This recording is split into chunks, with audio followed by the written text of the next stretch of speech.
Bom dia a todos. Coloque a mão no coração, feche os seus olhos. Senhor, meu Deus e meu Pai, me coloco juntamente com cada um que está aqui agora, presencialmente, pela transmissão, em oração, grato ao Senhor, por chegarmos a mais um término, mais uma finalização desse projeto Casa Firme, onde através da Tua Palavra, das direções que nós temos recebido, temos tido a oportunidade de fundamentar a nossa vida na Tua Palavra, estruturarmos cada área da nossa vida e assim, meu Deus, construirmos uma casa firme, alicerçada na rocha. Obrigado, Deus, por mais esse dia, essa oportunidade. Obrigado por cada palavra que tem sido liberada e que tem, Senhor, enchido o nosso coração de esperança. A Tua palavra é alimento para a nossa alma, para o nosso espírito. À medida que vamos, meu Deus, colocando para dentro a coisa certa, nos enchendo do Senhor, nos enchendo da Sua palavra, meu Deus, vamos sendo renovados, fortalecidos, endireitados. A nossa visão vai sendo renovada, ampliada. Deus, obrigado pela obra que o Senhor está fazendo nas nossas vidas e que, meu Deus, também fará por intermédio de nós, porque é para isso que somos salvos, para levarmos salvação. Somos libertos para levar a libertação.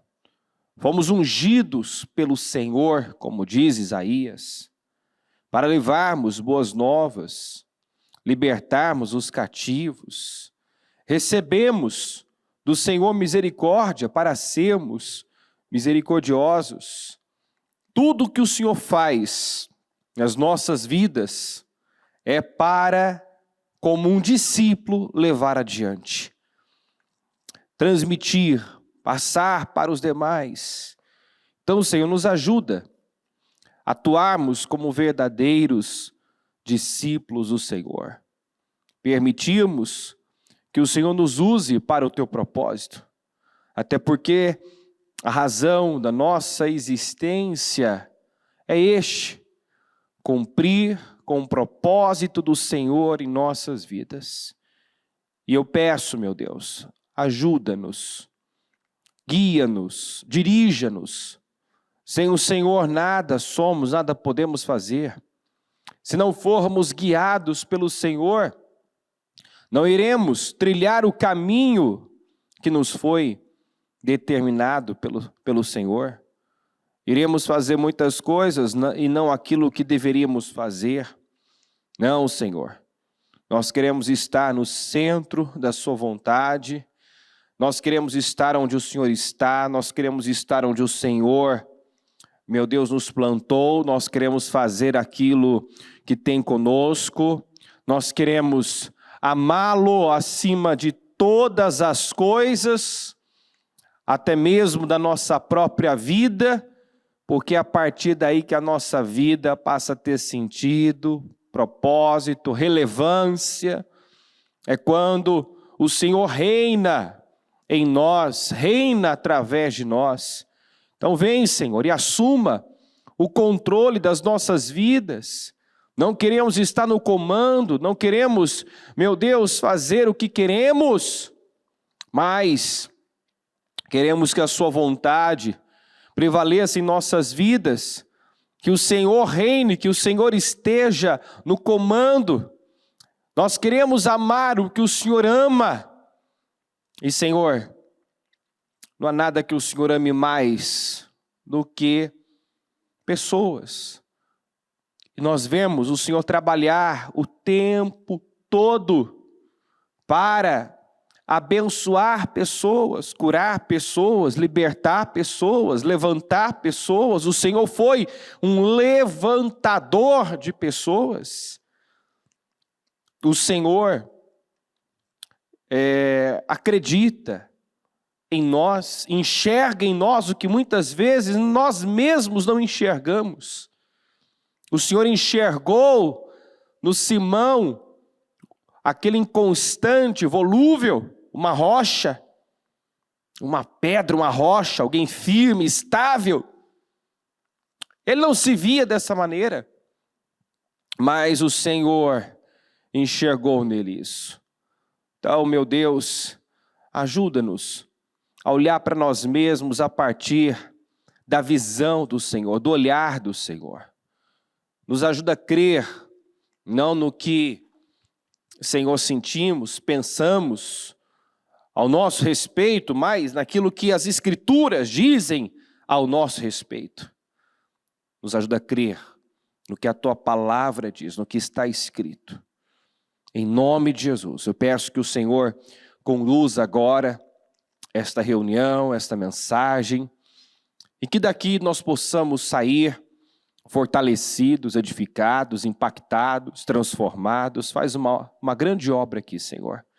A finalização desse projeto Casa Firme, que começou ontem, às 7 da manhã, viramos a madrugada, corações, palavras. Eu peço, nos dê um fechamento agora desse trabalho poderoso. Entrego tudo e todos nas Tuas mãos e agradeço desde já por tudo que irá fazer aqui, em nome de Jesus. Amém? Graças a Deus, amém. Bom dia a todos. Sentem-se, por gentileza, por um instante. Dentre tantas mensagens liberadas ontem, no encerramento do jejum, algumas eu quero trazer novamente, porque fala de transformações surpreendentes. Na semana passada, nós trouxemos aqui uma passagem que falava a respeito de Naamã, né? Da mudança que Naamã sofreu, quando por fim se rendeu ao comando do Senhor, a direção dada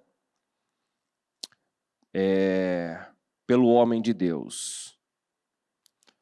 Quando ele se rendeu e mergulhou naquelas águas do Rio Jordão, ali ele teve um encontro com o Senhor.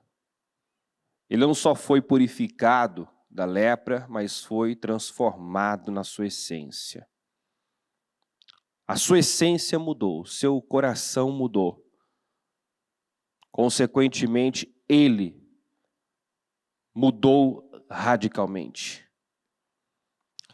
O homem que chegou pisando duro, né, com toda uma pompa, se valendo do seu título, da sua fama, revelando que aqueles eram seus valores, né, valores bem baixos, porque eu não posso mensurar o meu valor com base naquilo que eu tenho aqui fora, né? Talvez um título, dinheiro. Tem gente que, se ele não tem dinheiro, se ele não veste determinadas marcas, ele se sente menor, diminuído.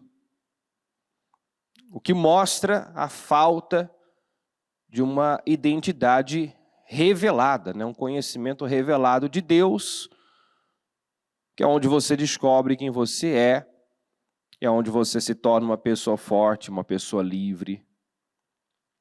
Então, o Naamã chegou lá se valendo de coisas que, na verdade, não tem grande relevância, grande importância. Ainda mais no caso dele, né? Podia ser o homem mais respeitado, ele era respeitado pelo seu senhor na Síria, pelo rei da Síria.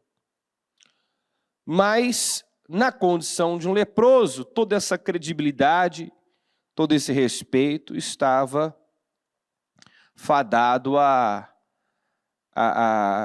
se desconstruir, né? Porque o leproso, ele era excluído, morava numa casa separada.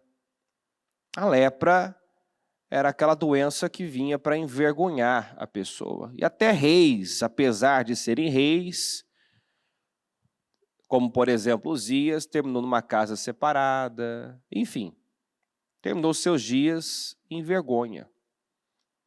Então toda aquela honra de nada lhe valeria. Mas depois que ele foi ao Jordão, que ele se humilhou, que ele se submeteu a Deus, a direção dada pelo homem de Deus, aquele homem sofreu uma transformação tão grande que só de você ler a respeito é impossível não perceber a diferença. É impossível não perceber que ali já não era mais o mesmo homem. Quando ele volta, depois de purificado, ele volta ao profeta Eliseu. Ele já chega, né, se colocando como um servo, com uma humildade, um quebrantamento que passava longe desse homem. Chega como um servo, dizendo que nunca mais ofereceria holocaustos a outro Deus, senão ao Deus de Israel. Sabe quando uma mudança tão grande acontece, que se pode ver aqui fora, não é mais a mesma pessoa. Os valores mudaram, a cabeça mudou, a visão mudou. A verdade é que quando nós temos um encontro com Deus, até o nosso andar muda, como foi literalmente com Jacó. Aquela luta com o anjo no Val de Jaboque,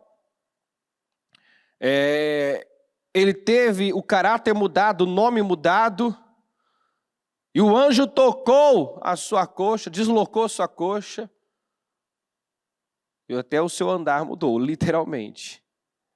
Então, trazendo para nós é exatamente isso. Quando uma pessoa tem um encontro com Deus, ela se torna uma pessoa irreconhecível para ela mesma. Ela deixa de ser quem era.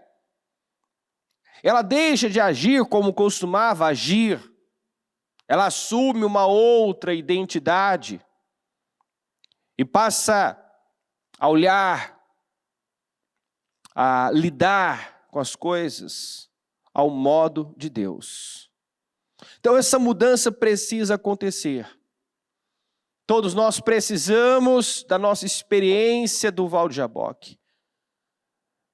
Todos nós precisamos da nossa experiência no Rio Jordão.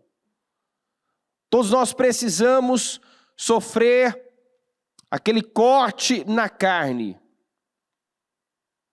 que só é permanente quando primeiro o corte aconteceu no coração. Já falamos sobre isso.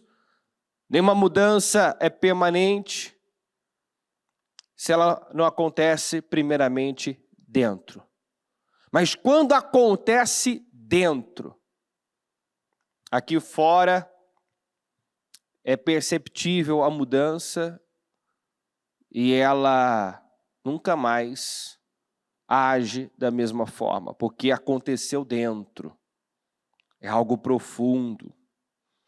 Não é a mudança de alguém que foi pego, né? Que muitas vezes por vergonha, por remorso, por ter sido pego, até adota ali um comportamento diferente, mas lá dentro não mudou ainda. Então o que vai acontecer? Quando a poeira baixar, ele vai voltar a fazer o que ele costumava fazer, porque está lá dentro. Está dentro. Então Deus quer operar essas transformações dentro. Nós precisamos permitir que o Espírito Santo opere essa mudança na nossa essência, no nosso caráter, de modo que quem olhar para mim daqui a pouco perceba só de estar comigo, de falar comigo, que eu não sou mais a mesma pessoa, que eu não penso mais da mesma maneira, que a minha visão mudou, meu caráter mudou, minha essência mudou. Deus quer operar transformações que surpreenderão. Ontem ainda, uma das palavras, 3 mensagens, na verdade, que a bispa trouxe, veio com essa mensagem central, sabe? Transformações surpreendentes. Eu quero falar um pouquinho mais sobre isso. Aqui em Atos 13, vamos começar em Atos 13, versículo 1, que diz assim, ó: entre os profetas e mestres da igreja da Antioquia, da Síria, estavam Barnabé e Simeão, chamado Negro, Lúcio de Cirene, Manaém, que tinha sido criado com o rei Herodes, Antipas e Saulo. Certo dia, enquanto adoravam o Senhor e jejuavam, o Espírito Santo disse: separem Barnabé e Saulo para realizarem o trabalho para o qual os chamei. Bom, Saulo foi citado por último, né? Mas foi quem Deus separou para uma grande obra. Talvez fosse ali o mais improvável da lista, mas Deus enxergou, encontrou nele um coração, uma fome, uma sede que provavelmente não viu. Havia nos demais, mas não como havia em Paulo. Quando falamos de Saulo que se transformou em Paulo, falamos do apóstolo mais apaixonado por Cristo. Falamos do homem que mais desejou e perseguiu ser como Cristo. E que dignamente pôde dizer: sede meus imitadores, porque eu sou de Cristo. Então falamos de um homem extremamente apaixonado, que viveu assim, para a missão, para o propósito, como ninguém. Foi o que mais sofreu perseguição. Quando ele fala, né, de todas as situações que ele viveu, que ele teve que superar, que resistir, por causa do Evangelho, por causa de Cristo, só alguém realmente muito apaixonado para ter vivido tantas coisas, tantas dores, naufrágios, apedrejamento, açoites, e assim, não ter perdido o gosto pela coisa, não ter perdido, né, o brilho, aquela chama continuou acesa, mesmo quando como recompensa ele tinha açoite, prisão, acusação, condenação, né? Mas é o que a Bíblia diz: se eu sofro, que não seja por ser um assassino, um ladrão, um adúltero, porque esse tipo de sofrimento não traz nenhuma recompensa, mas quando eu sofro pela causa, pelo propósito, então eu sou uma pessoa bendita, bem-aventurada. E nós vemos que esses homens, não somente o Paulo, mas falando do Paulo, esses homens tinham prazer, se sentiam alegres, e era como uma recompensa para eles, o sofrimento por causa de Cristo. Entendeu? estarem passando por algumas coisas por conta do propósito da missão. Aí se começa a ler sobre Paulo, sobre os apóstolos, sobre a igreja primitiva, você começa a se envergonhar. É assim, como o bispo disse ontem em relação a Manaém, por exemplo, que eu também vou falar dele, esses homens dão literalmente um tapa na cara da gente. Um tapa na cara. Acaba com os argumentos. Elimina todos os argumentos. Sabe aquele argumento aqui, eu vim de uma família assim, por isso que eu não consigo mudar, não consigo parar com essa atitude. Não, você não teve um encontro com Deus, um encontro com Jesus de verdade. Se eu estou na igreja há 500 anos e ainda trago o padrão dos meus pais, a herança talvez negativa que eu recebi, de mentira, de engano, de hipocrisia, de desvio de caráter, de imoralidade. Eu preciso parar de responsabilizar os meus pais, justificar a minha negligência, os meus erros na criação que eu tive, na falta que eu tive na minha criação. Meus pais não me deram, mas agora o meu Pai Celestial diz que já me deu. Diga, o Senhor já me deu tudo que diz respeito à vida e à piedade. Quer dizer, piedade é uma vida que agrada a Deus. Então tudo que eu preciso para ter uma grande vida, uma vida que agrada a Deus, eu já recebi. Deus já me deu.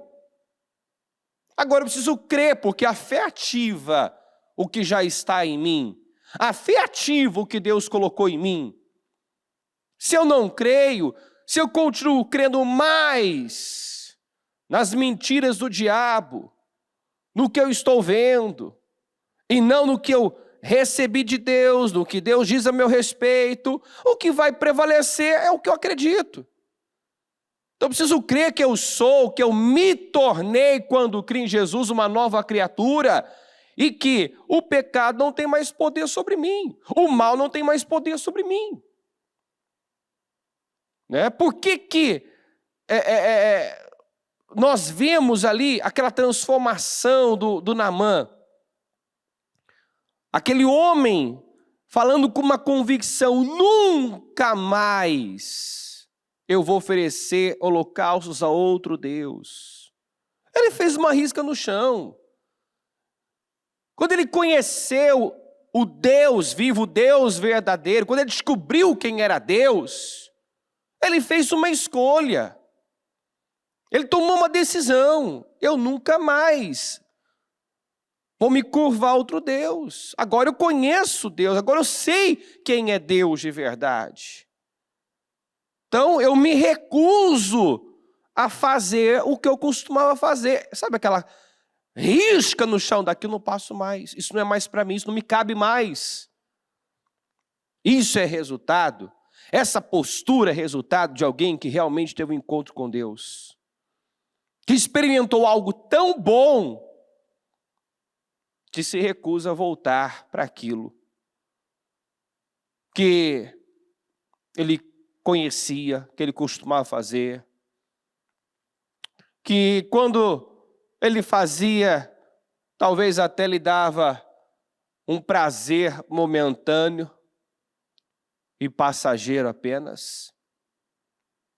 Então, se eu descubro Deus de verdade, eu quero estar com Ele, eu quero me aproximar dEle cada vez mais, eu quero estar perto dEle. Ele é tão bom que Ele vai me levar a rejeitar tudo aquilo que é mal.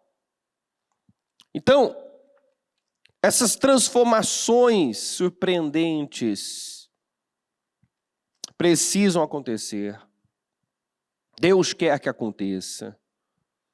Quando falamos aqui de Manaém, ele foi irmão de criação de Herodes. A família herodiana foi terrível, de gente perversa e sem nenhum temor a Deus. Gente imoral. Então foi desse meio que Deus tirou Manaém. Foi desse meio que ele saiu. E foi o oposto de Herodes. O oposto. Tornou-se líder da igreja de Antioquia, amou Jesus, viveu para o reino.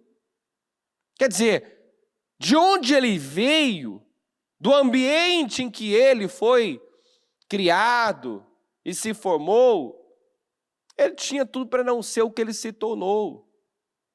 Mas está aí a prova que quando uma pessoa quer ser diferente, quando uma pessoa sabe o que é certo, conhece a verdade e ela realmente quer, ela, diga comigo, rompe. Ela rompe com padrões, com hábitos, costumes, com uma maneira de ser, de agir, de viver. Manaém rompeu. Manaém viveu num ambiente de gente perversa, gente que não, sabe aquele tipo de gente que não se preocupa com o certo, com o errado? Gente que gente totalmente sem propósito, sem missão. Porque uma pessoa com propósito, ela não busca o que lhe dá vantagem. Ela se submete até a perdas para fazer o que é certo. Ela se submete a dores, como muitas vezes os apóstolos, né? Mais importa agradar a Deus que aos homens. Quer dizer, se eu estiver aqui preso, açoitado, eu vou, mas eu não vou me vender, eu não vou me curvar. Manaém não veio desse contexto, não tinha esses valores, ao contrário. Cresceu num ambiente que, assim, isso não tinha relevância. O certo, não, o certo eu não quero saber, eu quero saber o que vai me dar vantagem, o que vai ser bom para mim, para minha carne. Foi desse ambiente que ele veio. Foi essa base, essa criação que ele recebeu. Quem está entendendo, pessoal? Essa era a família de Herodes. Era o espírito que reinava nessa casa, nessa família. Tanto que João foi decapitado por ter confrontado Herodes e Herodias, né, que estavam vivendo ali um relacionamento ilícito. Ilícito. Ele perdeu a cabeça por conta disso, porque Herodes não gostou. Ele até gostava de ouvir João Batista pregar, mas quando foi confrontado, você vê que pesou? Pesou a sua popularidade, pesou coisas que não tem para nós que buscamos viver como um cidadão dos céus, de acordo com o padrão do céu, coisas que não têm relevância, não têm importância. Aprovação dos homens, popularidade, né? Nós não estamos em busca disso. O problema é que tem gente que é igual os irmãos de Jesus, que viraram para ele, também isso foi falado ontem. Se você faz coisas, né, tão maravilhosas, tá aqui, ó, saia. Só vou ler um trechinho aqui de João 7, quando os irmãos disseram para Jesus, ó, saia daqui, vá à Judéia, onde os seus seguidores poderão ver os milagres que realiza. Você não se tornará famoso escondendo-se dessa forma. Se você pode fazer coisas tão maravilhosas, mostre-se ao mundo. Os irmãos de Jesus achavam que sabiam o que ele perseguia, o que ele buscava, né? Você não vai se tornar famoso. Ele não perseguia isso. Esse não era o propósito, se tornar famoso, né? Não era o foco de Jesus, o foco era outro. E tem gente que está no reino de Deus e que se interessa pelas coisas do reino com essa mentalidade. O foco do amor dele não é Deus, não são as pessoas, é ele mesmo, o que eu vou ganhar, né? O quanto eu vou ganhar fazendo isso. Ou seja, ele não vem para dar, para servir, para se doar, ele vem para tirar proveito. E Deus é um Deus que sonda os corações, sonda as mentes e esquadrinha os corações, pesa as nossas intenções, e quando identifica esse tipo de intenção, de motivação, ele arranca, ele tira, ele desnuda, ele envergonha, né? Ele tira, porque não é o tipo de gente que ele busca, que acrescenta, porque a intenção dele não é acrescentar, é tirar. Então não é esse o tipo de pessoa que Deus procura para investir, para usar.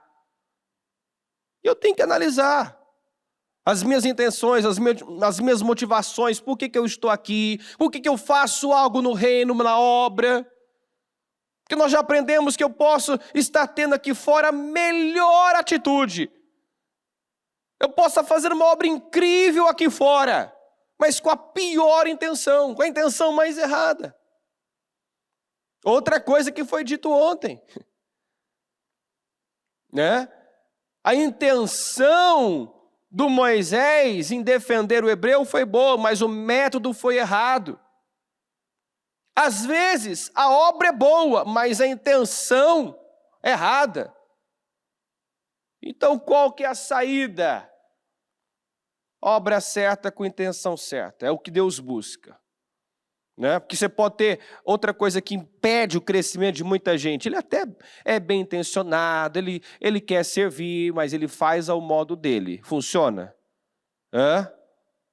Em qualquer lugar que você for, vai ter normas, regimentos, é uma visão estabelecida. E assim, se eu tiver algo para agregar àquela visão, aquilo pode ser aceito. Mas não queira mudar a visão, não queira mudar o que já está estabelecido. Está entendendo? Não queira fazer ao seu modo. Você numa empresa, aquela empresa tem regras. Tem horário para você chegar, para você ir embora. Eu sou contratado lá e eu quero fazer o meu horário, fazer do meu jeito. Eu vou ficar? Não vou ficar. Eu não quero ter o perfil, né? Me alinhar ali a visão, ao perfil daquela empresa. Eu não vou ser aceito. Então Deus tem um padrão. Dentro do Ministério da Nossa Vida, tem um padrão, tem um perfil que nós buscamos, baseado nas Escrituras. Se a pessoa não busca se alinhar, ela não permanece, ela não resiste. Amém, gente? Então eu preciso da atitude certa com a motivação, a intenção certa. Não basta a intenção ser boa. Nós vimos que não funcionou para Moisés. A boa intenção de defender o hebreu que estava sendo agredido pelo egípcio. Aquilo voltou contra ele porque o seu método não foi bom. Não foi da maneira certa. A intenção foi boa, a atitude não. Então eu preciso ter atitude certa com intenção certa para ser aprovado por Deus e aquilo que eu estou fazendo ser recebido por Ele. Senão eu estou perdendo tempo. Então são coisas assim que nós precisamos analisar e fundo, né? Eu estou fazendo certo, né? Eu não posso também viver com aquele argumento, não, eu estou dando o melhor de mim. Talvez o seu melhor não é o melhor esperado, o melhor exigido. né? Eu posso ficar com essa justificativa de que eu estou fazendo o meu melhor, ou eu posso melhorar mesmo, eu posso evoluir mesmo, eu posso buscar atingir o padrão que aquele que está sendo exigido. Está compreendendo ou não? Tem gente que perde a oportunidade, tem gente que Deus não pode usar porque ele botou na cabeça, eu já faço tudo que eu posso, eu já dou o meu melhor. Na cabeça dele está fazendo certo. Mas talvez não está certo. Eu preciso me abrir. Ser uma pessoa maleável, que se deixa ser ensinada. Não aquela pessoa turrona, eu sou assim mesmo, esse é o meu jeito. É o jeito que eu faço, é o jeito que eu sirvo a Deus. É a minha maneira de servir, é a minha maneira de fazer. Não. Talvez não esteja errado, mas não é o padrão que está sendo exigido. Talvez funcione para você, funcione em algum lugar, mas não funciona onde você está agora. E eu preciso ser uma pessoa flexível, né? Maleável, porque toda pessoa dura quebra. Deus quebra as pessoas que são cabeça dura, que quer fazer o seu modo, elas só perdem tempo. Manaém mostrou que é possível romper, sair de um lugar, de um ambiente, de valores tão baixos, e assim se tornar um instrumento poderoso nas mãos de Deus. De onde ele veio, ele tinha tudo para não ser o que ele se tornou. Mas quando uma pessoa quer e está aberta a Deus, Deus a transforma. Amém, gente? Então, eu preciso querer de verdade. Eu preciso querer. Algumas pessoas dizem que querem, mas ainda lançam a mão da justificativa de que não teve isso, não teve aquilo, não tive referência, cresci num lugar assim. Manaém e tantos outros quebram esse argumento. Não importa de onde você veio, né? Você pode se tornar a pessoa que Deus chamou para ser. Você pode mudar de tal forma que quem olhar para você diga, não é possível. Essa pessoa saiu dali, desse meio, desse ambiente. Ela teve essas referências e se tornou algo totalmente diferente. Como assim? Como isso é possível? Diga, com Cristo.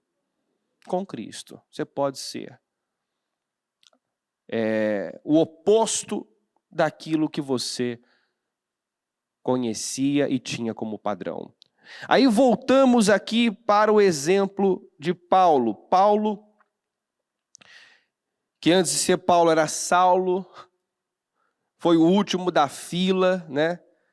Foi citado aqui por último, mas como eu disse, Deus, o Espírito Santo diz, né? Separem Barnabé e Saulo para realizarem o trabalho para o qual eu chamei.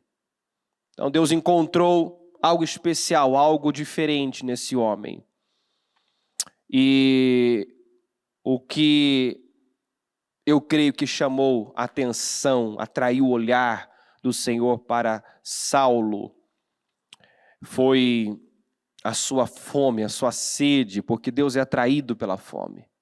Deus é atraído pela sede. Eu vou ter o tanto que eu vou ter de Deus, é o tanto que eu desejo ter. É o tanto que eu desejo ter. Tem gente que não tem mais de Deus porque ele fala que ele quer.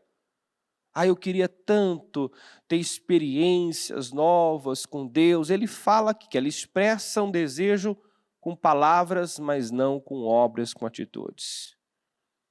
Né? Tem gente que fala de um amor que passa longe da realidade. Não, eu amo a Deus, olha, Deus é tudo na minha vida.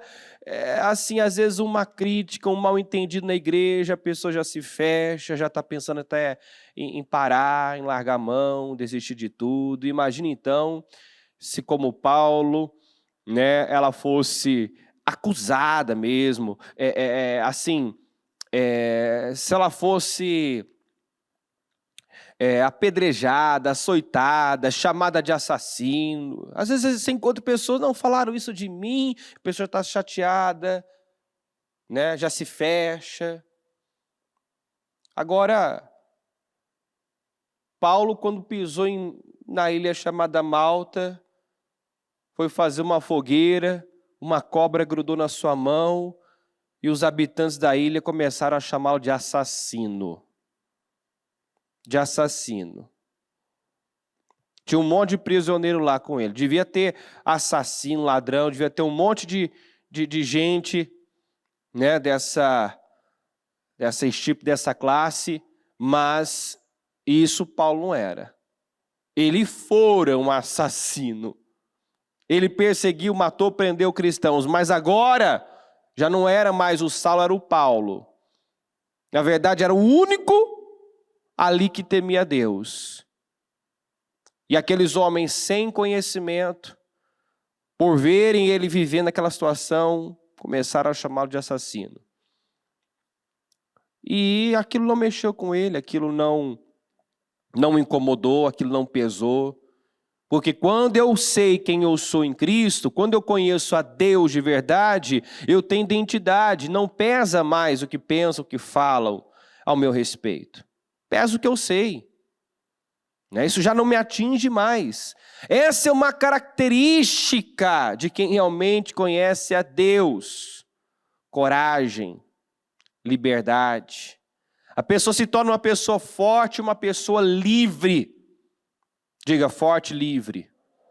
Ou seja, nenhuma situação abala, nenhum comentário, crítica, acusação, tem poder, controla. Tem gente que é controlado pelas pessoas. O que as pessoas falam e pensam a respeito dela, pesam, influenciam e até determinam a atitude, as escolhas, o comportamento dela, influencia no comportamento dela. Então Paulo estava lá sendo atacado injustamente. Deduziram que ele era uma coisa por aquilo que ele estava vivendo, passando. E é impressionante como ele não reagiu, não reagiu a aquelas acusações, né? Mas deu a resposta certa a tudo isso. Não se ofendeu, não se abateu. A cobra tratou como nada, chacoalhou a cobra no fogo. Ou seja, as circunstâncias e as opiniões não tiveram peso algum. Por quê? Porque ele sabia quem ele era. Então, quando uma pessoa conhece a Deus, ela se torna uma rocha, uma muralha, nada a abala.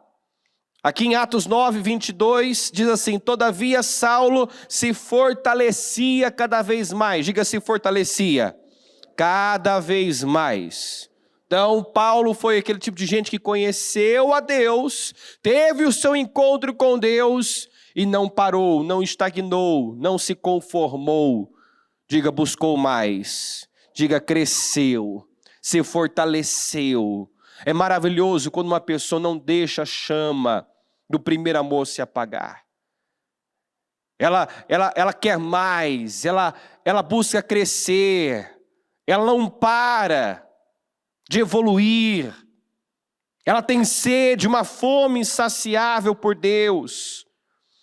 Se fortalecia cada vez mais e confundia os judeus que viviam em Damasco, demonstrando que Jesus é o Cristo. 26. Quando chegou a Jerusalém, tentou reunir-se aos discípulos, mas todos estavam com medo dele.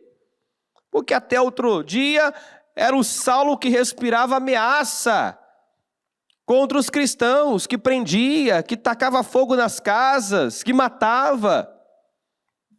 Era o terror dos cristãos na época, né? E aí, com um passado desse, com um histórico desse, muitos não acreditavam que ele pudesse vir a ser o que ele se tornou, o maior apóstolo, Um homem apaixonado, alguém que odiava tanto, agora ama tanto, ama ao ponto de sofrer o sofrimento que ele causava. Um homem trocou de lado, inverteu. Ele perseguia, ele matava, ele passou a ser perseguido. Então, assim, foi um choque, foi algo que surpreendeu, que confundiu. Deixou todo mundo assim, realmente, está aqui, ó, não acreditando que fosse realmente um discípulo. Sabe por quê? Porque ainda pesava o passado recente. Não, até outro dia esse homem estava matando, estava perseguindo. E muitas pessoas são assim, né? Elas querem misericórdia, elas querem um voto de confiança, elas querem que acreditem na mudança dela, mas muitas vezes ela é cética, incrédula em relação aos outros. Eu falei isso na terça-feira. Se Deus pôde fazer e tem, né, feito a obra em mim, não pode fazer na vida dos outros? Né? Quantas pessoas que às vezes são intolerantes com familiares que ainda são cegos, estão em trevas, né? E chega até a dizer, não, essa pessoa não tem jeito, mas você não teve jeito? Deus não tem te transformado? Olha para quem você foi e para quem você é. Você não é um produto pronto, eu não sou um produto pronto, mas se você é uma pessoa aberta a Deus, aberta à palavra, você já não é, e não está, e não faz mais o que costumava fazer. Talvez tenha, e sempre, até Jesus voltar, haverá situações para serem trabalhadas, corrigidas, mas, peraí, você não tem sido transformado? Você não está nessa caminhada rumo à estatura do varão perfeito? E já não deixou para trás muitas coisas? Então por que aquela pessoa, o fulano, não pode ser transformado?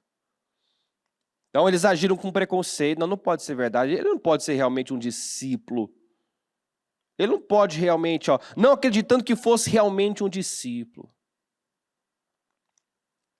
Eles tinham um pé atrás com Paulo, por conta do passado dele.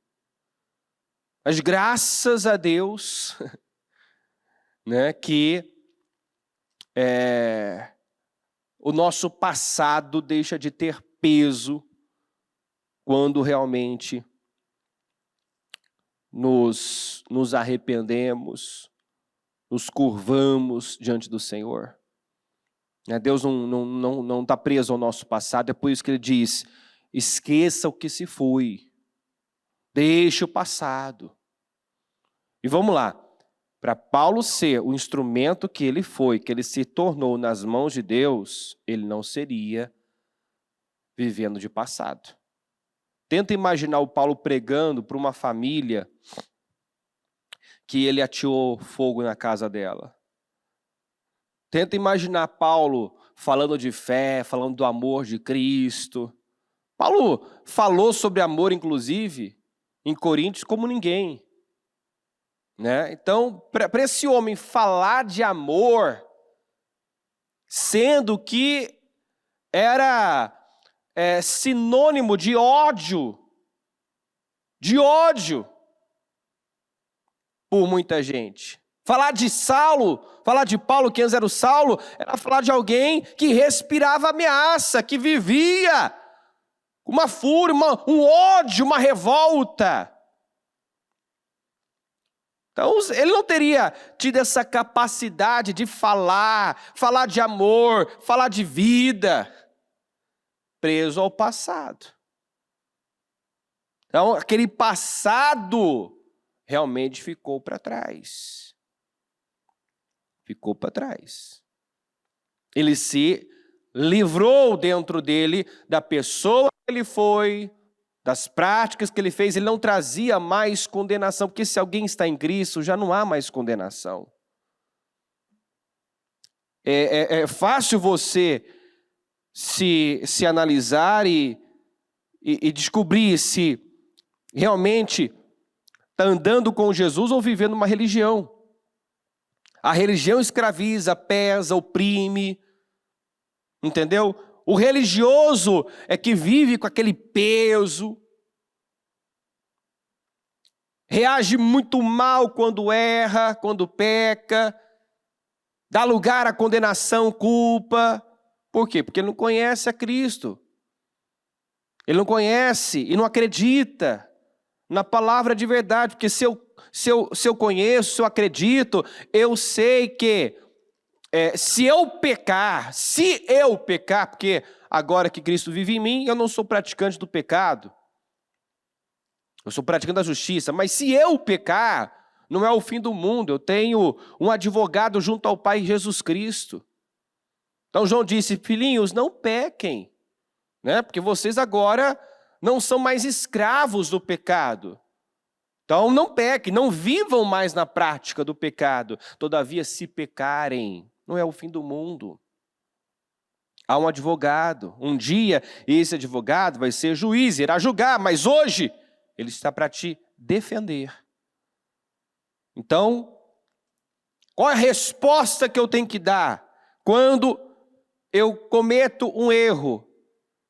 É deixar a culpa me consumir e criar uma barreira entre eu e o Senhor? Não, eu me aproximar do Senhor. Eu confessar, eu me arrepender, eu me aproximar do Senhor. Porque diferente do que muitos pensam, né, quando eu peco, agora Deus está bravo comigo, Deus não me ama. Não, Ele continua te amando. O seu erro terá uma consequência. Mas esse erro não precisa desenvolver uma barreira entre você e Deus. Não é o que Deus espera. Tanto que ele fala, pecadores, aproximem-se de mim, pecadores. Aproximem-se de mim. Limpem as mãos, purifiquem o coração. E é se aproximando dele que essa limpeza, essa purificação acontece. Não eu não mudo sozinho, eu mudo com Cristo. Eu não mudo porque eu quero apenas, eu tenho que querer, mas eu preciso da graça, do auxílio, da ajuda, do Espírito Santo, eu preciso da palavra, ouvir a palavra, meditar a palavra. Então aquelas pessoas que ficam lá, não, quando eu parar com isso, eu vou para a igreja. Não vem. Não, porque quando eu parar de beber, fumar, quando eu parar com isso, aí eu vou procurar. Não, não vai procurar. Porque essa já é uma fortaleza construída pelo mal para manter a pessoa distante de Deus. Ela até sabe que ela precisa, só que ela está crendo errado. Ela está dominada por uma fortaleza. Ela não vai mudar sem Deus. Ela não vai romper sem a ajuda do Espírito Santo. O primeiro passo para a mudança é vir para a igreja. Na condição de um pecador, um adúltero, um imoral. E ter a coragem de enfrentar, de lidar, de confessar, de pedir ajuda a Deus. Muitas vezes a um homem de Deus, para orar junto. A pessoa tem que ter essa disposição. Senão ela não vence. E essa é uma fortaleza que o diabo trabalha.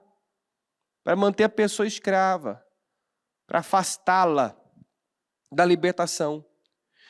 Não acreditando que fosse realmente um discípulo.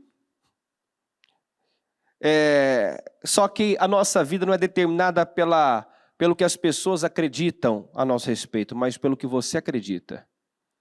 Amém, gente? Diga assim, eu não sou o que alguém pensa, o que alguém acredita. Diga, eu sou o que a Bíblia diz que eu sou. E eu me torno o que eu acredito. Entendeu? Ninguém ali, a princípio, acreditava na mudança do Paulo. Mas ele creu. Ele acreditou. Ele creu que ele não era mais o mesmo. Ele acreditou. Então, se alguém fala algo a teu respeito, aquilo só vai ter peso se você acredita. Se alguém diz que você não pode, que você não é isso e aquilo, isso só vai ter um peso na sua vida se você acredita. Então ninguém acreditava, mas ele cria, ele creu. Ele creu, tanto que ele mudou. Então Barnabé levou os apóstolos e lhes contou como no caminho Saulo vira o Senhor que lhe falara e como em Damasco ele havia pregado, diga comigo, corajosamente, em nome de Jesus. Assim Saulo ficou com eles e andava, diga comigo, andava com liberdade. Diga corajosamente, com liberdade. Então essas são características assim, presentes na vida de quem realmente teve um encontro com Cristo.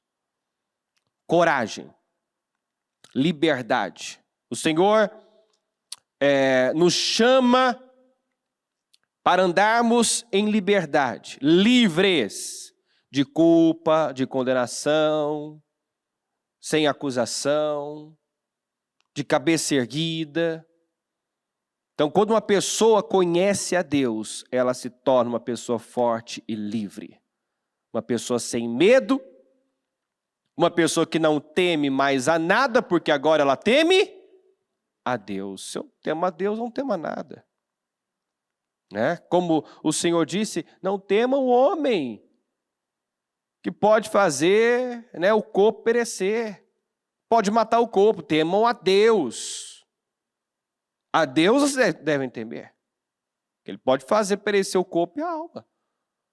Então, quando eu temo a Deus, eu não temo absolutamente nada. Se eu vivo com medo, é porque eu estou temendo o homem. Eu não estou temendo a Deus, como deveria. E andava com liberdade. É isso aqui, ó. Você é um assassino. Pensa o que você quiser pensar. Entendeu? Você não é isso. É o que você pensa, é o que você acha.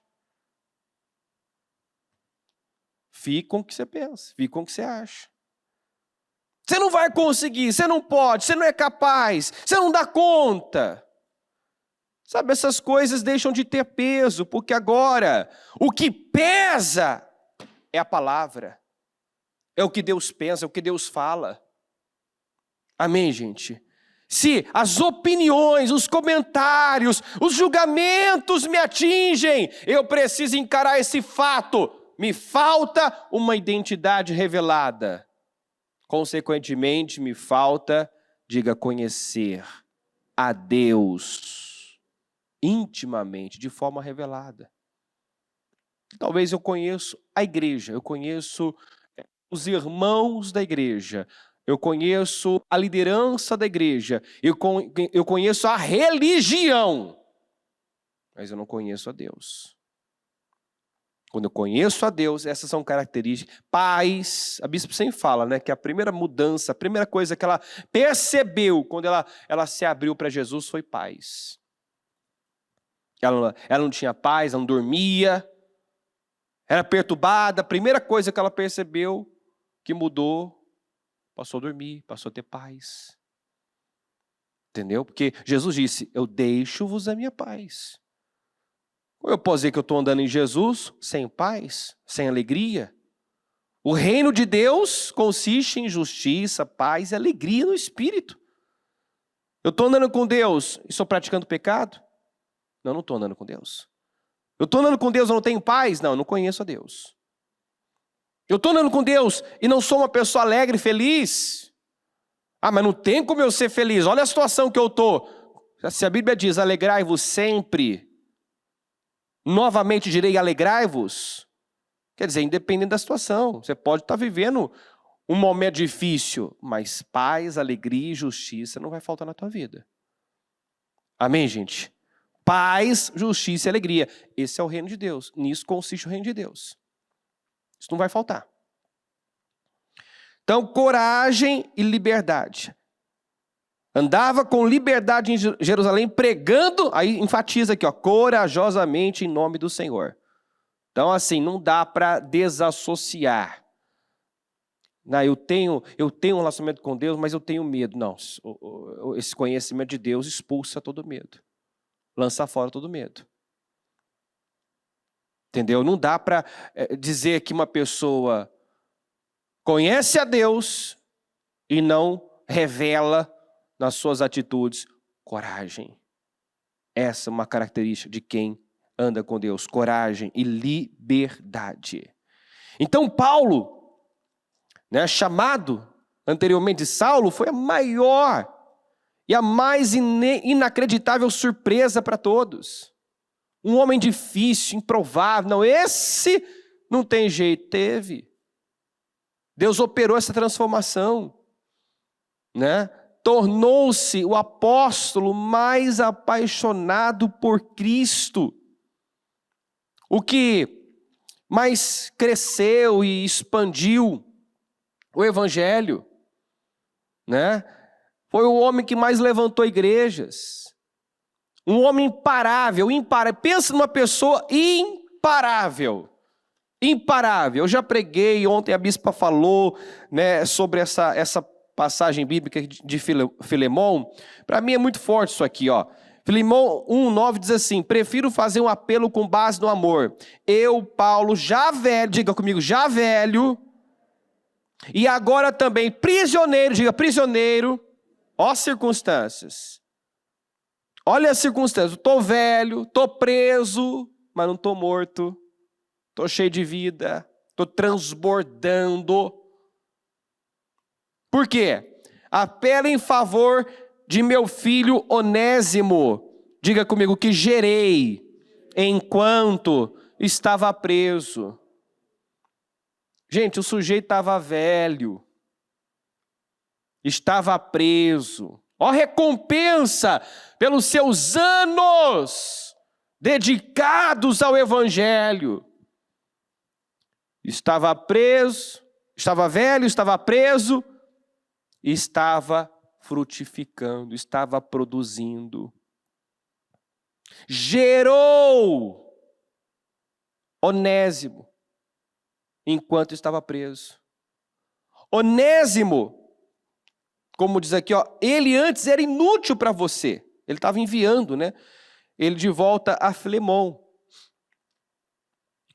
que não queria vê-lo na frente, porque era um servo inútil e ladrão. Só que, quando teve o encontro com Jesus, com Paulo, foi transformado. E de inútil tornou-se alguém muito útil. Recomendado por Paulo. Ele antes era inútil para você, mas agora é útil tanto para você quanto para mim. Mando de volta a você como se fosse o meu próprio coração.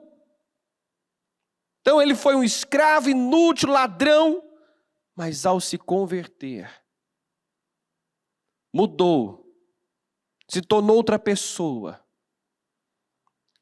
Alguém que agora tinha valor, que estava sendo avalizado por Paulo.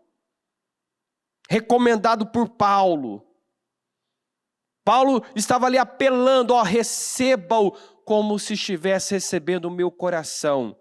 Gente, tem uma coisa mais que merece mais atenção, mais cuidado na nossa vida do que o nosso coração? Provérbios 4:23 diz que não. Acima de tudo, guarda o teu coração. Então, foi uma maneira dele expressar o valor, a importância que aquele homem, sem valor, inútil, agora tinha. Foi a maneira dele expressar o tamanho da mudança que aquele homem sofreu.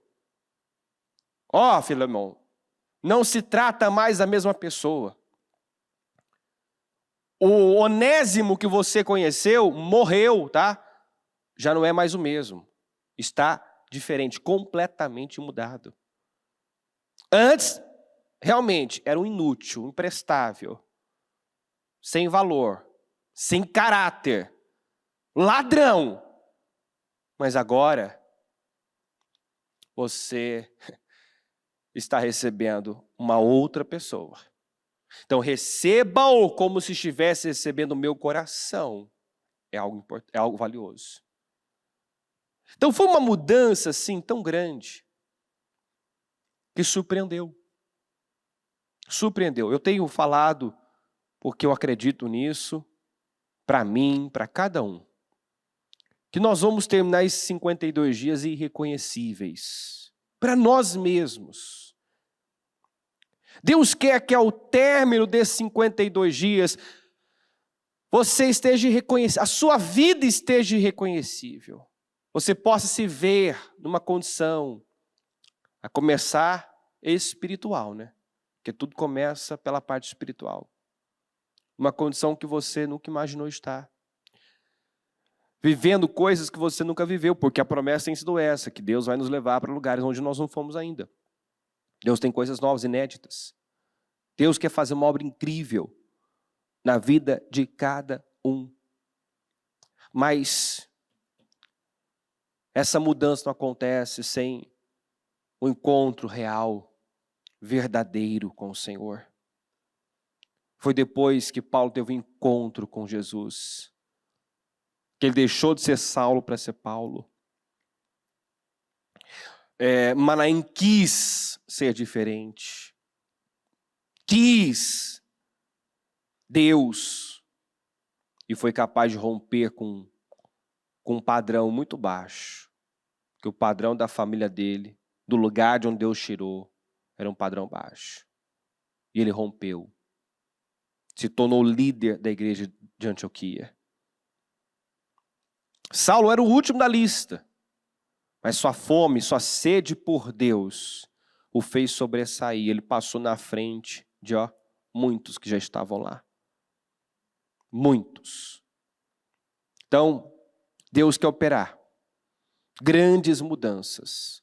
No caso de Onésimo, não só Deus operou uma grande mudança, mas também uma grande restituição. Ele voltou para a casa de Filemão, mas não mais como um escravo, mas como irmão. Como uma pessoa livre. Uma outra condição. Então Deus restaurou esse homem. Deus mudou e restituiu esse homem. Então é tempo de grandes mudanças, tempo de restituição. Deus quer operar transformações que irão impactar pessoas. Impactar. Permita que o Senhor faça uma grande obra na sua vida. Queira conhecer a Deus como você nunca conheceu.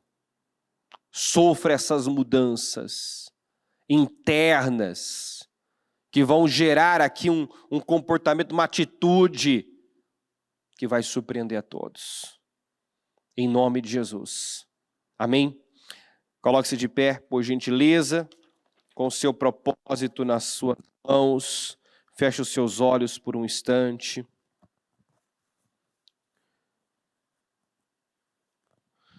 Ninguém acreditava que Paulo realmente fosse um discípulo. Ninguém acreditava que aquele homem que respirava ameaças contra os cristãos agora tornara-se um discípulo do Senhor. Mas a sua biografia deixa claro que ele não só foi um discípulo, mas tornou-se o maior apóstolo. Um homem que viveu em chamas, um homem que viveu integralmente para o reino, para a missão, para o propósito. Um homem extremamente apaixonado pelo Senhor, que se alegrava em sofrer o sofrimento de Cristo, que se orgulhava de trazer no corpo as marcas de Cristo.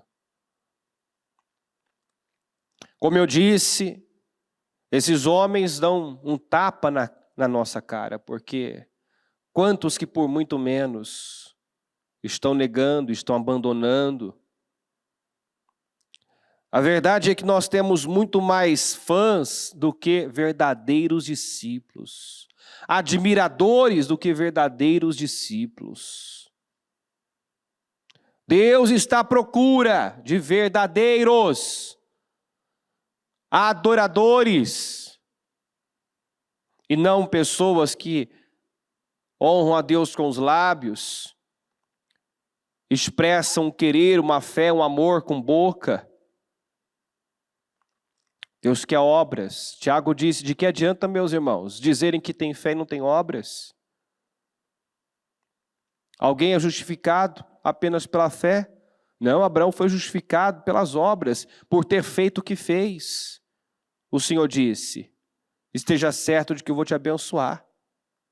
Fé é o que você faz. Eu revelo a minha fé pelo que eu faço. Meu amor a Deus pelas atitudes, que amor não é sentimento, é atitude. Olhe para você e responda a si mesmo. Você é um servo, é um discípulo?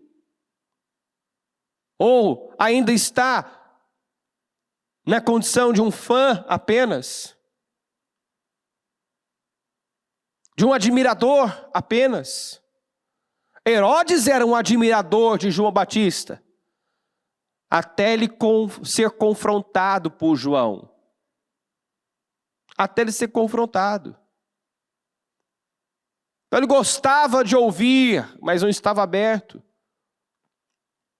Não era submisso. O que você é? Um servo, um discípulo? Ou apenas um admirador, um fã? Alguém que até gosta do ambiente, gosta da palavra, mas não se curva a Deus, não se rende a Ele. Não sofreu ainda uma mudança interna. Não efetuou cortes na carne, porque ainda não aconteceu esse corte no coração. Precisa haver um corte no coração. Você precisa decidir não ser mais o mesmo. Senhor, meu Deus e meu Pai, eu quero orar juntamente com o teu povo, apresentar cada um que está aqui, Senhor, nesta manhã fria, gelada, pessoas que, meu Deus, passaram a madrugada na tua presença, pessoas, meu Deus, que têm sede, que têm fome. O Senhor é atraído pela sede, atraído pela fome, então vem, Senhor. Vem e faça uma grande obra dentro e fora. Primeiramente dentro, meu Deus. Porque se não mudar dentro, ainda que mude fora. É uma mudança que tem prazo de validade, que não se estabelece. Muitos, meu Deus, já passaram muito tempo, já perderam muito tempo da vida, tentando efetuar cortes na carne sem efetuar no coração, tentando mudar fora sem ter mudado dentro. E a mudança começa de dentro para fora. Tem que acontecer um corte dentro, meu Deus. O coração tem que ser circuncidado. O coração tem que ser trocado. Um outro espírito precisa ser acolhido, meu Deus. A tua palavra diz que o Senhor trocaria coração de pedra por coração de carne, um coração sensível. Colocaria em nós o teu espírito.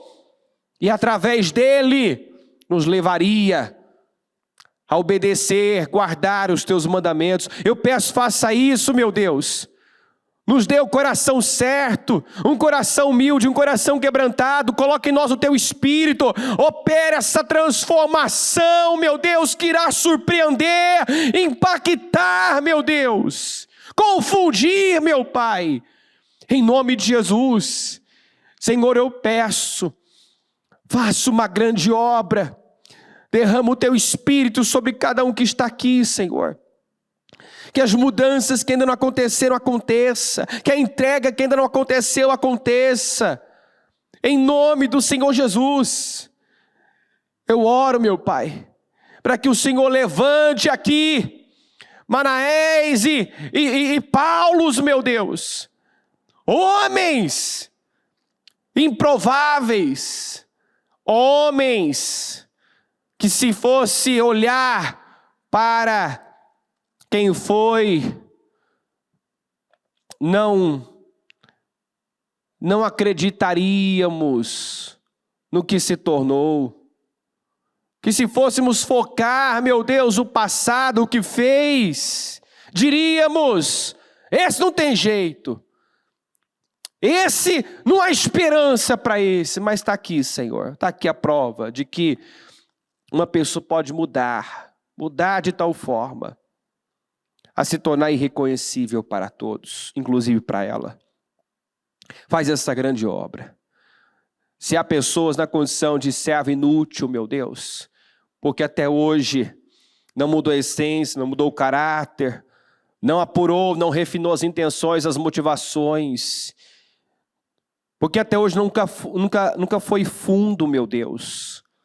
Não parou para trabalhar as mudanças internas que agora sofre essa renovação, sofre essa mudança e se torna um servo útil. Alguém útil para o reino. Alguém útil para o Senhor, para a tua obra. Em nome do Senhor Jesus. Transforma, meu Pai, servos inúteis em servos úteis. Nos dê o coração certo, a motivação certa, meu Deus. Em nome de Jesus. Se revela a nós. Se manifesta para, meu Deus, para o teu povo, na vida do teu povo.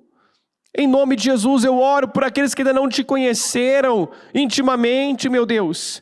Mostra-nos a tua glória, nós queremos te conhecer. E a partir desse conhecimento não sermos mais os mesmos. Não vivemos mais da mesma forma, não encararmos mais as coisas da mesma maneira, não nos curvarmos mais ao que costumávamos nos curvar. Que uma mudança, meu Deus, radical aconteça. Que o teu Espírito Santo possa descer sobre a tua igreja. E que o Senhor possa levantar, meu Deus, um povo queimado, um povo cheio do teu Espírito. Um povo, meu Deus, apaixonado pelo Senhor. Um povo que vive com missão, com propósito. Que ama o Senhor acima de tudo. E que ama o que o Senhor ama, meu Pai. Um povo de valores altos, meu Deus. Não de valores baixos. Não um povo, meu Deus, que só está, meu Pai, visando a sua própria vida, os seus próprios interesses, mas que entendeu, meu Deus, que é salvo para levar a salvação, que é curado para levar cura, que foi chamado por um propósito maior que a sua própria vida. Faz uma grande obra aqui. Eu consagro cada propósito, declarando restauração e restituição. Em nome do Senhor Jesus, concordo com cada pedido respondido, concordo com o povo transformado, concordo, meu Deus, com cada um aqui vivendo em chamas, cheio do teu Espírito, apaixonado pelo Senhor, porque, meu Deus, a única forma de nós impactarmos esse mundo e sermos o que fomos chamados para ser, é sermos, meu Deus, é sendo totalmente tomado pelo Senhor, é quando o Senhor passa a viver e reinar através de nós, que nós impactamos esse mundo, que nós fazemos a diferença por onde passamos. Então vem, Senhor, e assuma o controle, assuma o comando. Não queremos estar no comando, não queremos fazer as coisas do nosso modo, mas queremos estar no centro da sua vontade. Ajuda-nos, ajuda cada um aqui, Senhor, a sofrer as mudanças necessárias. É o que eu peço. Eu abençoo a todos nesse momento, agradeço por esse dia, por essa oportunidade, cada mensagem, cada palavra que o Senhor tem liberado, agradeço pelas restaurações, pelas mudanças, pelas transformações que estão acontecendo, meu Pai, eu te agradeço. Nós finalizamos agora o projeto Casa Firme, gratos, meu Deus, pela obra que iniciou, que está executando e que concluirá nas nossas vidas. Muito obrigado por tudo, Deus. Nós te amamos. Amém. Amém e amém.